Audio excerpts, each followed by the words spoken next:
Hello အားလုံးပဲမင်္ဂလာပါကျွန်တော်ဒီနေ့ကျွန်တော်တတူရေးမယ် client နဲ့မလာတာဖြစ်တယ်ကျွန်တော်ပြင်းလာနေဘာလို့မှမသိတဲ့အတွက်ကြောင့်မလို့ကျွန်တော် try video လေးလုပ်ဖြစ်တယ်ပေါ့နော်အဲ့ဒါဘာလဲဆိုရင်ကျွန်တော်ဟိုတော့ Genshin City ကိုရောက်ဖြစ်တယ်အဲ့ဒီမှာ routine မြန်မာထုတ်တဲ့ white leg chin အပြာလေးရပြီးတော့ကျွန်တော်အပေါ်ထက် chin လေးရဲ့နှစ်ထည့်ဝဲဖြစ်တာပေါ့နော်အဲ့ဒါကျွန်တော် try လုပ်တော့မှာဖြစ်ပါတယ်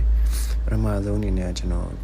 white leg chin ရဲ့အပေါ်ကကျွန်တော်ဝင်နေချဖြစ်တဲ့ regular fit ဒီအမဲအောင်လေးပေါ့နော်အဲ့ဒါကိုအင်ဂျီအထည့်သွင်းပြီးတော့ပေါ်ကပန်းနဲ့မှ check up ပေါ်ထပ်ပြန်မှာဖြစ်ပါတယ်ဒီဟာကနည်းနည်းလေးတော့ဘယ်လိုပြောရမလဲအတွင်းထားဖြစ်တဲ့အတွက်ကြောင့်မို့လို့ classic ဆန်တာပေါ့နော် classic ဆန်နေပြီးတော့ကျွန်တော်ရဲ့ခန္ဓာကိုယ်ကနည်းနည်း skinny ဖြစ်တယ်ဗျာ skinny ဖြစ်တဲ့အတွက်ကြောင့်မို့အဲ့လိုမျိုးဝင်နေနေပို့ပြီးတော့ thin ဖြစ်တယ်လို့မျိုးခံစားရတယ်ပေါ့နော်ဟိုနည်းနည်း body ပြည့်လေးဝင်တော့ပို့ပြီးတော့အဆင်ပြေမယ်လို့ထင်ပါတယ်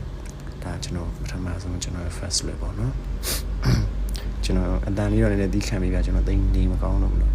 ဒါ first look ကျွန်တော်အဲ့လိုမျိုးဝတ်တယ်ပေါ့နော်ဖနက်လေးကတော့ကျွန်တော်စီးနေကြဖြစ်တယ်ကျွန်တော် Converse ကထုတ်တဲ့ one star လေးပဲစီးဖြစ်ပါတယ်ပေါ့နော်ဆရာဒီကလည်းစောင်းဝင်လာဆိုတော့အပေါ်ထက်လေးတော့ဝတ်တင်တယ်လို့မြင်ပါတယ်ပေါ့ဒါကျွန်တော် first look ပါဘာညာ smart class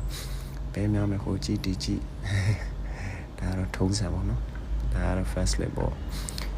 နောက်တစ်မျိုးကြာကျွန်တော်ယူရှင်းလေးပဲအောက်ကဒီဖောင်းမိတဲ့ဟိုမှာအပေါ်က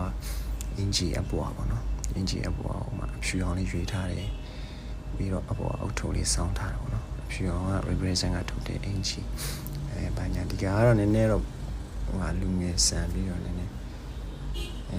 ဖြစ်လက်ပုံစံမျိုးလေးပေါ့လူကနေမကောင်းတာဖြစ်လက်ပဲဘောအဲ့လိုမျိုးလေးထပ်မယ်ထပ်လိုက်ရမထပ်လိုက်ရလည်းပြဿနာမရှိဘူးဒါကျွန်တော်ဒီတိုင်းပဲဝယ်ထားဖြစ်တဲ့အတွက်ကြောင့်မဝယ်ပြတာပေါ့နော်အဆင်ပြေမယ်ဆိုလိုက်ဝယ်လို့ရပါတယ်ဘယ်ပုံစံလေးကပို့အဆင်ပြေမလဲတစ်ချက်ကျွန်တော် recommend လုပ်ပေးပါအောင်နော် by the way ကျွန်တော်စီမှာတူလာရေးလို့ရပါတယ်ခင်ဗျာရေးချင်တဲ့ပုံရှင်ကျွန်တော်ရဲ့ TikTok message မှာလာပြီးတော့ပြလို့ရတယ်ပေါ့နော်တိုင်ပင်လို့ရပါတယ်ဒါကတော့ကျွန်တော် try blog လေးပေါ့နော်စုံနေကြတဲ့အားလုံးကျေးဇူးအများကြီးတင်ပါတယ်ခင်ဗျာကိုယ်စိတ်နှလုံးချမ်းသာကြပါစေအားလုံးပဲတက်တာပါနော်